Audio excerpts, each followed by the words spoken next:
Hey guys, welcome back to Real Estate with John. Today, we're going to talk about the real estate exam. Check it out.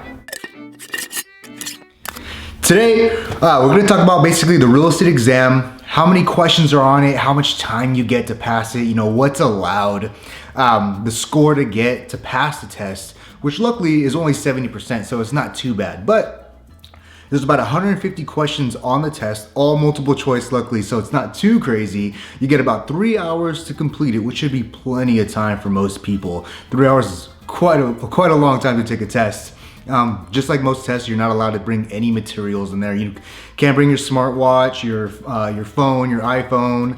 The only thing you pretty much get to use in there is a pretty basic calculator for the math that you need. The exam costs about $350. And again, you gotta get that 70%. Luckily it's weighted, so you kinda gotta see how everybody else does on the test. All right guys, I plan to use these 5 steps to make sure I pass the real estate exam. And you know what, the number 1 step I like to use is taking classes, online and in person.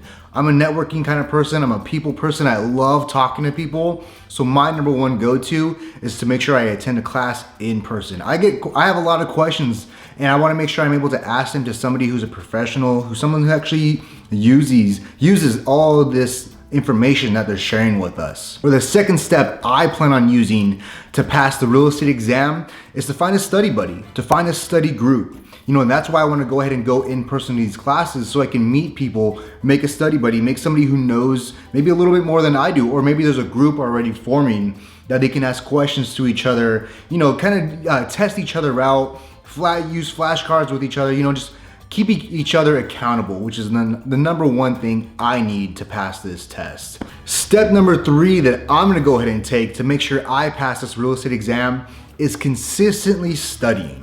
No cramming overnight, no cramming especially the night before the exam, but study every night, different material, different parts of the exam, different keywords, phrases, all the vocabulary needed to make sure I pass that test. It's a big one. I did a lot of cramming in college, but hey, college was a long time ago. So now I need to make sure I retain all that information, and by consistently studying is the best way for me to go ahead and do that.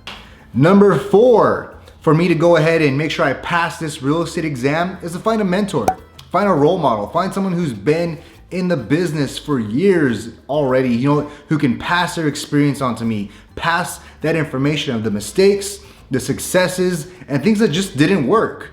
That's the info I want to know. I know I'm a new real estate agent hopeful, but I got a lot of drive, I got a lot of motivation. And if I can find somebody who's a great role model or mentor that can help lead me the right ways, help me from making the same mistakes they did, and help me get that head start that maybe they didn't have, it's definitely gonna get me in the right direction. Number 5, and this is a big one, guys, continue to make content on YouTube for you guys.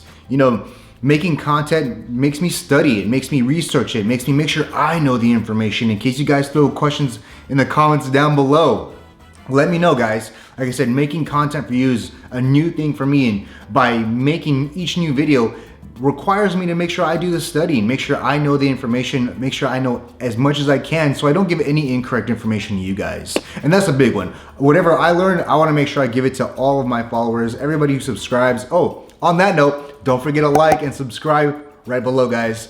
And if you have any questions, please feel free to let me know in the comments. I'm always here to help you guys out. I'm not the expert when it comes down to real estate agenting, if that's a word, but I have some investor experience when it comes down to real estate. I know some laws, California, Sacramento.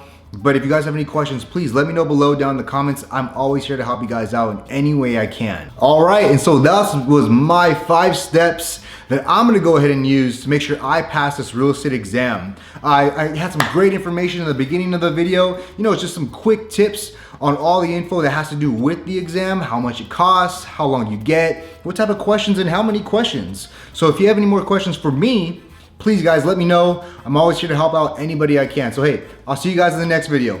Peace.